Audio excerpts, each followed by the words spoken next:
Hello, മടി പിടിച്ചിരിക്കുന്നവർക്കും എന്നാൽ പെട്ടെന്ന് എനിക്കൊരു കൊഞ്ച് ബിരിയാണി ചിക്കൻ ബിരിയാണി കഴിക്കാൻ തോന്നുന്നവർക്കും കറികളൊന്നും വേണ്ട, എങ്ങനെയെങ്കിലും പെട്ടെന്ന് എന്തെങ്കിലും കാട്ടിക്കൂട്ടി കഴിക്കണമെന്ന് തോന്നുന്നവർക്കുമൊക്കെ പെട്ടെന്ന് ട്രൈ ചെയ്യാൻ പറ്റുന്ന ഒരു കുട്ടി ഐറ്റമാണ് ഞാനിന്ന് കാണിക്കാൻ പോകുന്നത്.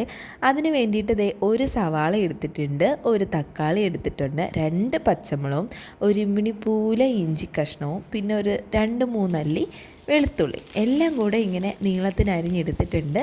എന്നിട്ട് പാൻ വെച്ച് എണ്ണ ഒഴിച്ച് കടുകും കറിവേപ്പില ഇട്ടിട്ട് ഈ അരിഞ്ഞ് വെച്ചേക്കുന്ന എല്ലാം കൂടെ അതിലേറ്റിട്ട് ഉപ്പും ചേർത്ത് നന്നായിട്ട് അങ്ങോട്ട് വാട്ടിയെടുക്കണേ.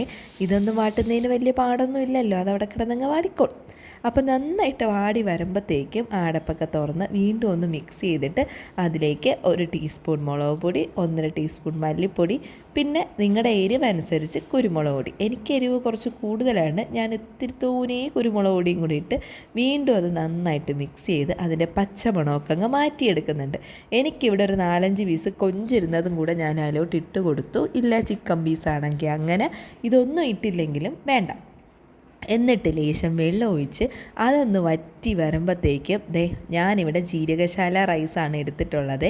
അതും കൂടെ അതിലോട്ടിട്ട് നന്നായിട്ട് അങ്ങോട്ട് മിക്സ് ചെയ്യുക. എന്നിട്ട് കുറച്ചധികം മല്ലിയില കൂടെ അതിലോട്ട് തൂക്കി കൊടുത്തിട്ട് വീണ്ടും കുറച്ച് നേരം ഒന്ന് മിക്സ് ചെയ്ത് ആവിയിൽ വെച്ച് ഇച്ചിരി ഒന്ന് ചൂടായി കഴിയുമ്പോഴത്തേക്കും ഒരു പാത്രത്തിലോട്ട് അങ്ങോട്ട് തട്ടിയിട്ടിട്ട് കോരി കോരി അങ്ങ് കഴിക്കുക. വേറെ കറികളൊന്നും വേണ്ട, അടിപൊളി ടേസ്റ്റായിരുന്നു കേട്ടോ. അപ്പം ഞാൻ ചുമ്മാ ഒരു ദിവസം ഉണ്ടാക്കി നോക്കിയതാണ്, അപ്പോൾ റെസിപ്പി ഇവിടെ കൂടെ ഷെയർ ചെയ്യാമെന്ന് വിചാരിച്ചു. പിന്നെ ഈ ഒരു സെറാമിക്കിൻ്റെ പാത്രം ഞാൻ മീഷോയിൽ നിന്ന് മേടിച്ചതാണ്. അപ്പോൾ വീഡിയോ ഇഷ്ടമായാൽ സപ്പോർട്ട് ചെയ്യുക. അടുത്തൊരു വീഡിയോ ആയിട്ട് പിന്നെ കാണാം.